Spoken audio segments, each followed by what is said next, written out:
Okay, now a lot of us may be wondering, what is the real Donald Trump like? Well, here is his niece, Mary Trump, who's going to help us understand. Mary Trump is not just another person who has opinions about Donald Trump. She's a trained clinical psychologist who grew up watching everything inside the Trump family's gold-plated walls. And when she decided to speak, she didn't hold back. From President Trump's niece, Mary Trump, since the publication of her explosive new memoir, Too Much and Never Enough. And I sat down and spoke with her in this exclusive interview about her uncle. In her book, she explained what it felt like growing up in a family driven by power, image, and a deep hunger for domination. It's like she unlocked a hidden level in the Trump saga, showing us the origins of the man who would later shake American politics and reality TV. Mary saw the insecurities, the fights, and the ambition that built Donald Trump. But what exactly did Mary uncover? And why did her revelations threaten to shake one of America's most powerful families? Mary's eye-opening revelations. To understand Donald Trump, Mary says, you must first understand his family, a cauldron of denial, neglect, and dysfunction. Mary Trump grew up inside the Trump fortress in Queens, watching the empire from a front-row seat while learning to stay silent when it mattered most.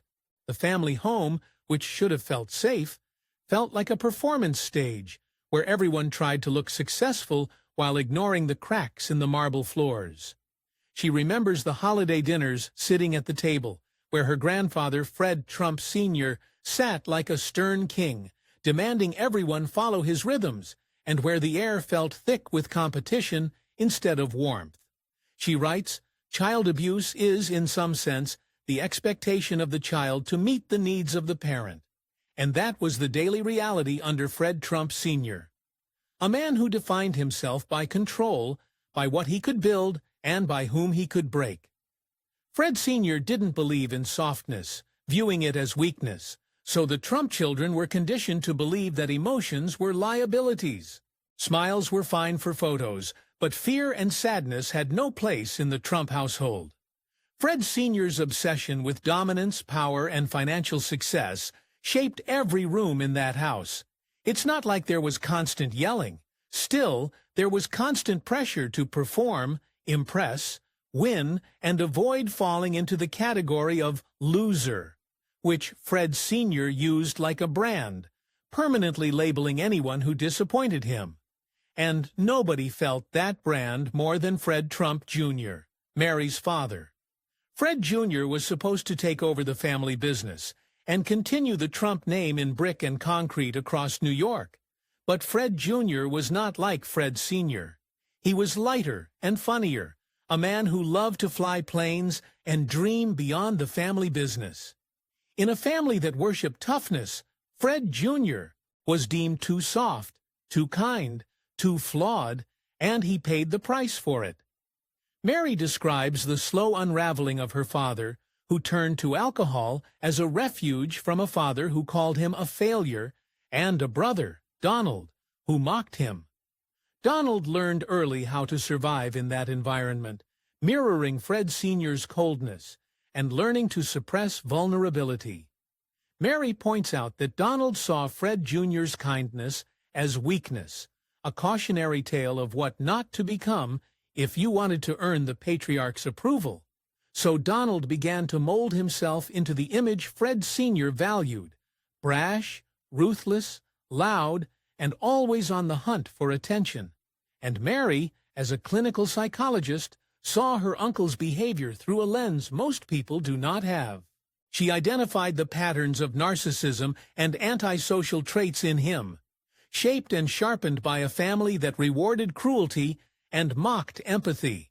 She writes, Donald's pathologies are so complex, and his behavior so often inexplicable, that coming to an understanding of how he became who he is has never been easy. But to Mary, the environment was the key. A family that treated compassion as a flaw, where your worth was measured by your capacity to dominate, and where appearances mattered more than truth. She describes holiday gatherings that felt like corporate boardrooms where everything was transactional. Gifts were handed out with expectations attached, and even a Donald's wife was known for re-gifting presents in the most awkward ways, stripping them of any warmth. It was a system built around appearances, where even joy felt like a staged performance for whoever was watching.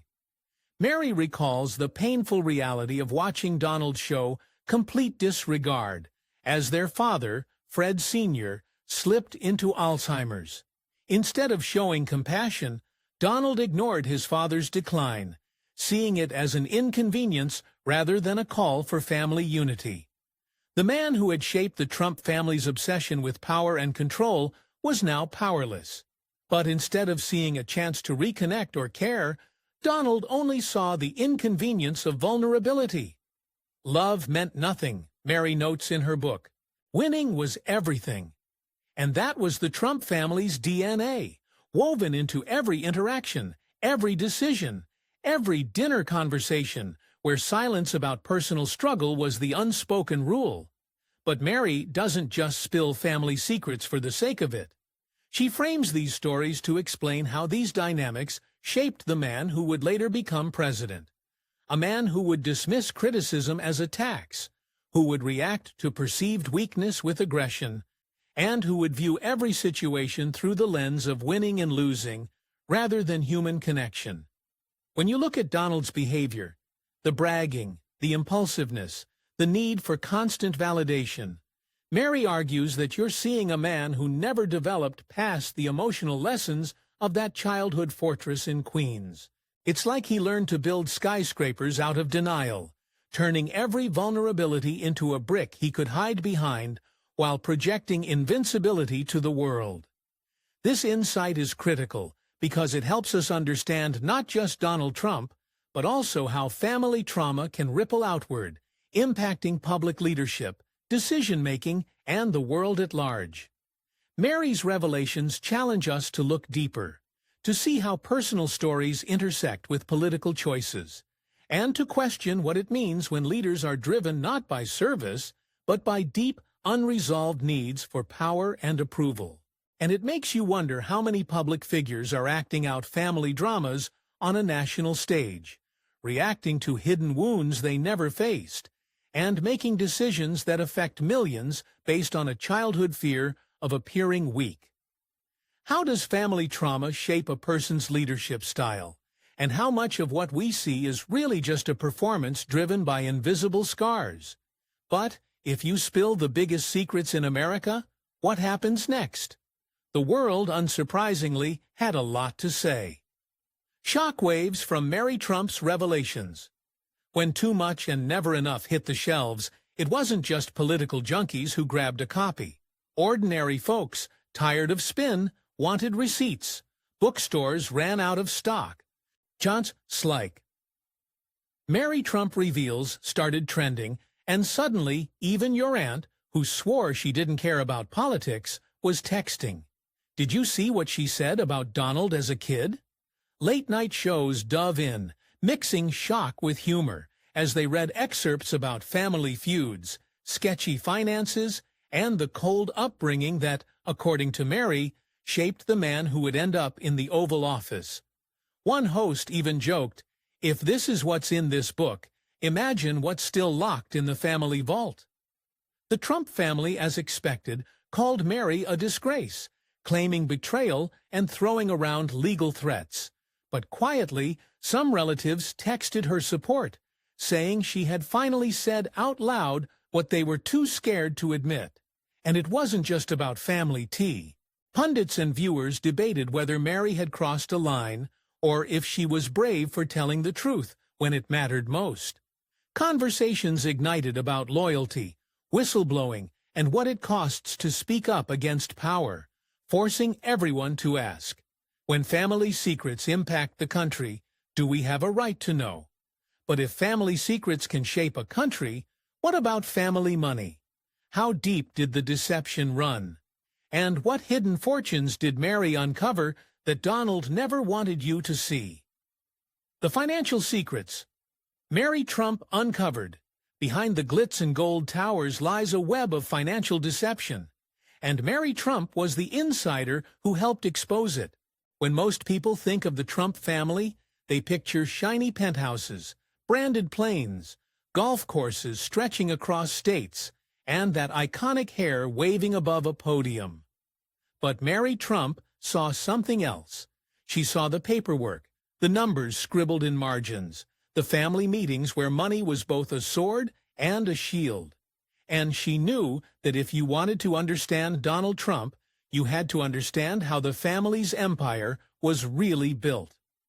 In 2018, the New York Times published a bombshell investigation revealing that Donald Trump, who had often branded himself as a self-made billionaire, had actually received what would be over $413 million in today's money from his father's empire. Using what the investigation described as dubious tax schemes, but what many didn't know was that the quiet source behind that story, the person who had carried 19 boxes of confidential financial documents to journalists, was Mary Trump. It's almost cinematic if you think about it. Mary, the family member everyone thought would stay quiet, was the one who carried the receipts, literally in boxes, to the New York Times. Those boxes contained tax returns, bank statements, legal files, and transaction records that mapped out the Trump family's financial underworld. And as the journalists dug in, they found a consistent pattern of undervaluing and overvaluing assets to dodge taxes, passing money through hidden channels, and using shell companies to funnel wealth while avoiding the government's watchful eyes. Fred Trump Sr., the patriarch, had built the empire through real estate deals across New York, and he was strategic in how he passed this wealth down to his children. Donald and his siblings, according to the investigation, helped inflate property values when it was time to borrow money, but deflated those same values when it was time to pay taxes. They set up sham corporations, one notably called All County Building Supply and Maintenance, which allowed them to transfer millions while bypassing gift and estate taxes that most Americans cannot avoid. Why would a family go to court to stop a truth-teller? What does this say about power and privilege? Because that's exactly what they did. When Mary decided to publish too much and never enough, the Trump family rushed to court to stop her, claiming she had violated a non-disclosure agreement signed during a bitter inheritance battle years earlier. But think about it. What she had to say was not impactful. Would one of America's most powerful families really fight so hard to silence her? The legal battle wasn't just about silencing a family member. It was about keeping the machinery of wealth and the illusion of the self-made man alive. Mary's revelations threatened not just Donald's personal brand, but the entire narrative that had protected the family's fortune for decades. And it's not just about the money they made. It's about how they made it and how they kept it, using their resources to challenge, delay, and suppress any accountability. For most people, if you get audited, you comply. But if you have the wealth the Trumps had, you can afford to hire armies of lawyers and accountants to fight every inch of the process, dragging it out until the government loses interest or the public forgets. When the New York Times story broke, it sent shockwaves through public discourse, challenging the myth of the self-made billionaire and forcing people to reconsider the narratives they had accepted for years. The investigation even won a Pulitzer Prize, showcasing how vital that information was to the public. It also sparked law enforcement interest, with state agencies looking into potential tax fraud and financial misconduct tied to the Trump Organization. Mary's role as a whistleblower is critical to understand because it shows that real change often comes from those on the inside who are willing to take a risk and expose the truth, even when it costs them relationships, privacy, and security. And Mary did it because, as she writes, she saw the harm caused by the lies and the manipulation, not just within the family, but in the larger world where her uncle had become a symbol of power and influence. Yeah, well, first of all, as a human being, Donald is as bad as he's always been. This is somebody who's never evolved. This is somebody who seems worse behaviorally. She believed that if people saw the reality behind the gold-plated walls, they might question what else was hidden and how systems are built to protect the wealthy while the rest are left to pay the price. Mary also framed these revelations not just as financial stories, but as moral and psychological stories. She argued that the family's obsession with money and winning at any cost was deeply tied to their inability to show empathy, their need to dominate, and their fear of vulnerability. The money was never just about comfort or security. It was about validation, proof that they were superior, that they had won. And this ties back to what we discussed in the first chapter. The emotional coldness that defined the Trump family was mirrored in how they handled finances. Every dollar was a symbol of dominance, and every legal loophole they could exploit was a trophy in the ongoing game of winning at all costs. It's worth asking ourselves, do we believe that unchecked wealth can shield wrongdoing?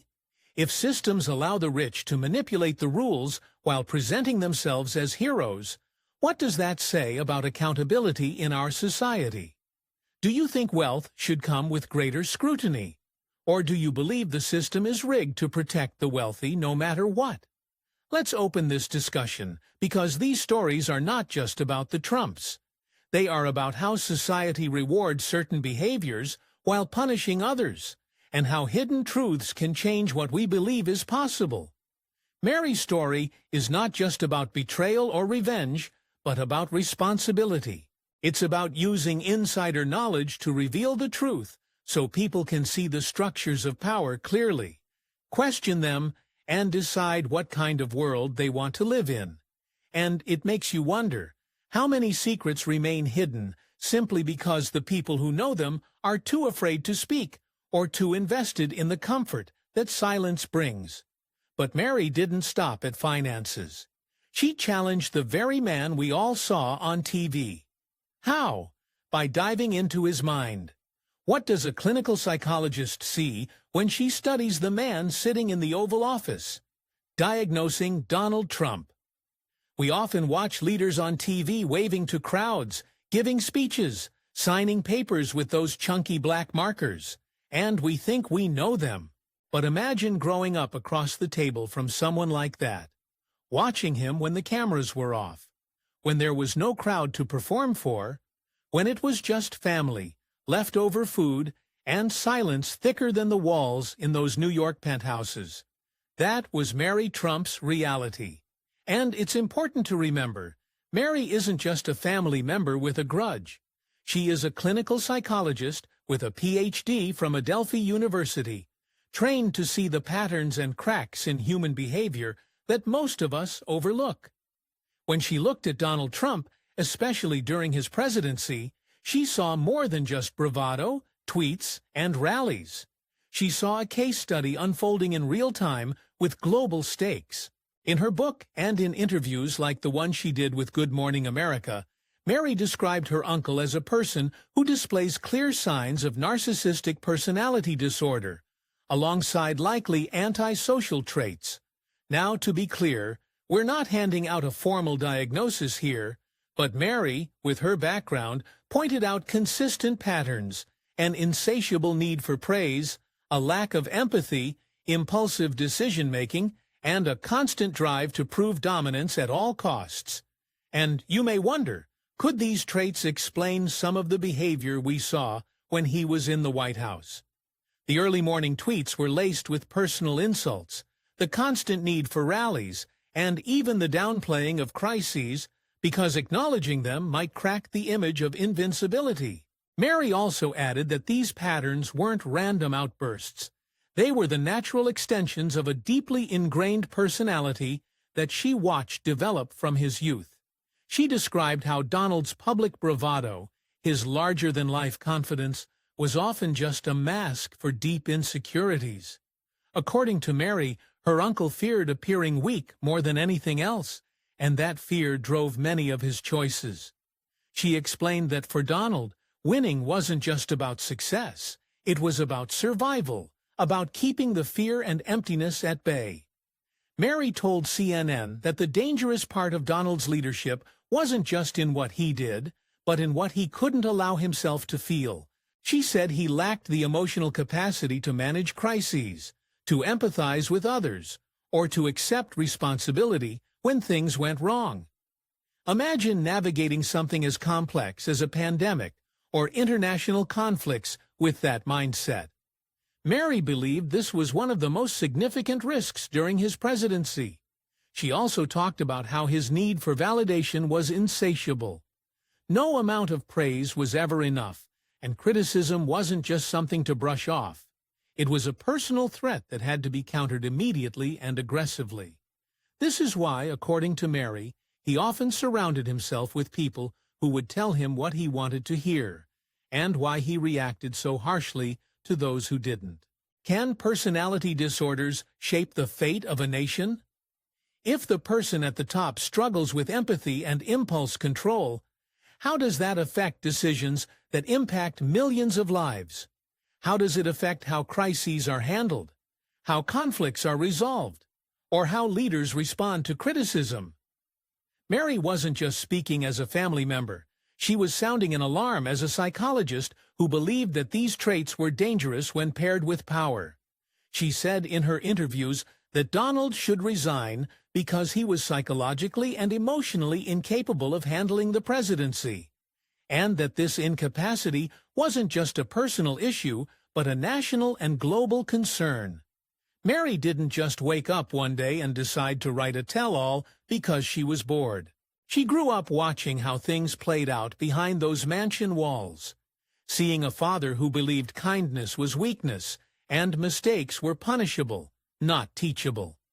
Fred Trump wanted his kids to be tough, but that toughness came at a price, replacing vulnerability with aggression and teaching Donald to dodge accountability at all costs. And here's the kicker. Mary argues that when Donald became president, he didn't suddenly start acting for the cameras. He was just being himself, the same man who learned to survive by deflecting blame and crushing anyone who made him feel small. The office didn't change him, it amplified him. Think about that for a second. If you grow up believing that showing empathy is a weakness, how does that affect you when you're making decisions that impact millions of people? If your first instinct is to protect your image no matter what, how does that shape your response during a crisis? Mary's perspective flips the script. It's not about politics or partisanship. It's about understanding the man behind the podium, the man who could make or break decisions based on personal fear of appearing weak. It's a window into how personal insecurities can become national policies. And yeah, it makes you wonder, should we care about the psychology of our leaders? Or is that too personal? How much does character really matter when the pressure is on and decisions need to be made fast? These aren't just questions about Donald Trump. They're questions that matter for any leader, anywhere. Because in the end, leadership isn't just about promising big things on stage. It's about how a person reacts when the lights go off and the stakes are real. Mary didn't speak up because it was easy. She faced lawsuits, public smear campaigns, and family backlash. But she believed the country needed to see the full picture, even if it meant blowing up Thanksgiving dinner for good. However, the story doesn't end there. Mary Trump's fight is now a public battle over truth, family, and the country's future. Mary Trump's ongoing crusade. Picture this. You've just exposed the most powerful family in America. And you're still getting calls from journalists at dawn, while your mentions are on fire with people either calling you a hero or a traitor. That's the world Mary Trump walks in, and she's still walking it, even in 2025, because she believes the fight isn't over. For Mary, speaking out wasn't a one-book deal. It turned into an ongoing crusade, one that she believes is about protecting the core of American democracy. She's been vocal about what she calls the structural damage, and he exploited the damage that had been done to him because the defense mechanisms Donald had to utilize in order to protect himself. left behind by her uncle's administration, pointing out how it wasn't just about tweets or headlines. It was about quietly gutting civil service protections, shifting loyalty tests into government roles, and making moves that could leave a lasting dent in how the country functions long after the cameras stop rolling. She's been warning that Donald Trump's approach to power wasn't just chaos for show, it was a strategy. In her words, the goal was to dismantle checks and balances that stood in the way of total loyalty and control. For example, she's pointed to Trump's efforts to replace career civil servants with loyalists, calling it a systematic effort to undermine expertise and nonpartisan governance in favor of personal power. And here's the uncomfortable part. Mary isn't claiming this because she's reading headlines like the rest of us. She grew up around the man, studied him clinically, and watched him operate up close. She's been saying that if Donald Trump comes back to power, or even if those who mimic his playbook gain influence, the damage could go deeper. It's a long-term strategy, and in her view, it threatens democracy at its foundations. Mary has spoken about these warnings on platforms from major network interviews to podcasts, reminding people that you can't just look away once a presidency ends. She argues that the consequences ripple through courts, policies, and institutions, affecting how government workers are chosen, how justice is pursued, and how truth is handled at the highest levels. Now, of course, this story hasn't stayed clean. The attempts to discredit Mary Trump have been relentless. From the moment she released her book, she faced legal threats from family members who claimed she violated confidentiality agreements, to media hit pieces that tried to paint her as a bitter niece looking for fame. But Mary has stayed in the fight, insisting that this isn't about family drama. It's about truth. And let's be real, that's what keeps this story alive for your midnight scroll.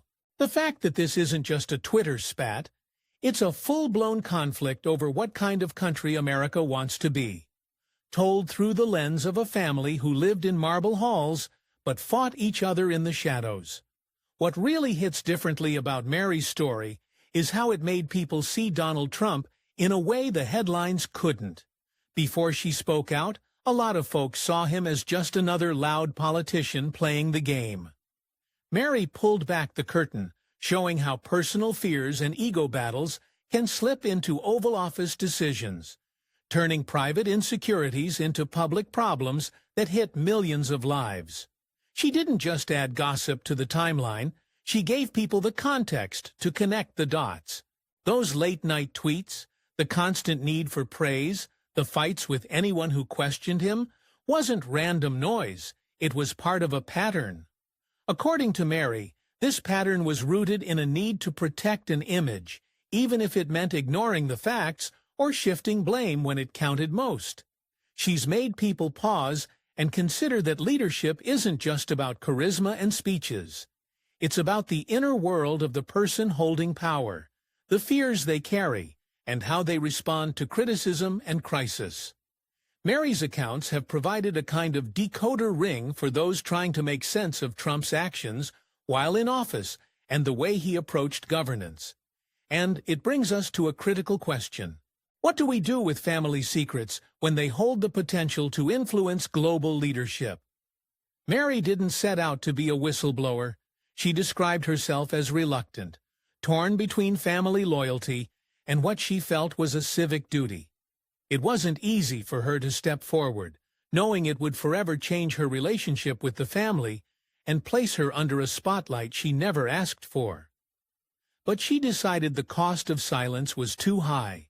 She's spoken about how, growing up, there was an unspoken rule in the Trump family: loyalty above all else, no matter what. It was this loyalty that kept many uncomfortable truths hidden for decades. But Mary saw the stakes grow too high when her uncle ascended to the presidency, and she decided to break that rule, believing that truth was more important than family secrets. And here's where we need to pause and reflect, especially if you're watching this while thinking about your own family dynamics and the uncomfortable truths you keep quiet about. When do we decide that speaking out is worth the fallout? When does personal loyalty need to step aside for the greater good? Mary's story is a reminder that family secrets don't always stay at the dinner table, especially when those secrets can shape a country. She didn't spill just for drama. She wanted people to see how private fears and power games can slip into public decisions. Unfortunately, Americans don't really ever think about what people in other countries are making of what's happening over here.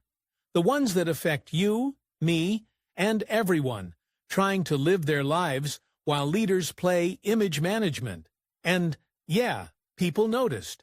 Her book and ongoing commentary gave viewers and voters a new lens to see through the noise, to clock the patterns behind the chaos, and to realize that a leader's private battles can become a nation's public problems if no one's paying attention. Mary's warnings about damage to democracy aren't some distant theory. She's been saying that when leaders replace expertise with blind loyalty, or when loyalty becomes a job requirement over truth, it doesn't just fade when the term ends. Those choices can shape courts, policies, and even what facts people believe for years to come. It's not over. This is not for Mary, who's still talking, writing, and getting calls from networks. Reminding people that the systems meant to protect fairness and stability need constant guarding, especially when those in power are willing to bend them for personal gain. And maybe that's the uncomfortable truth she's pushing us to sit with. It's easy to swipe away and move on once the headline cycle cools, to assume it all resets with the next election. But if you've been watching how power really moves, you know it doesn't work like that. Mary Trump's choice to speak out wasn't about family revenge. It was a risk she took to put receipts in your hands so you can see past the headlines and decide what you're willing to tolerate from the people who run things. So when you're scrolling at 2 in the morning, wondering if any of this actually matters, ask yourself this: who do you trust to make decisions that shape your world, and how much do you really want to know about the people who hold that power?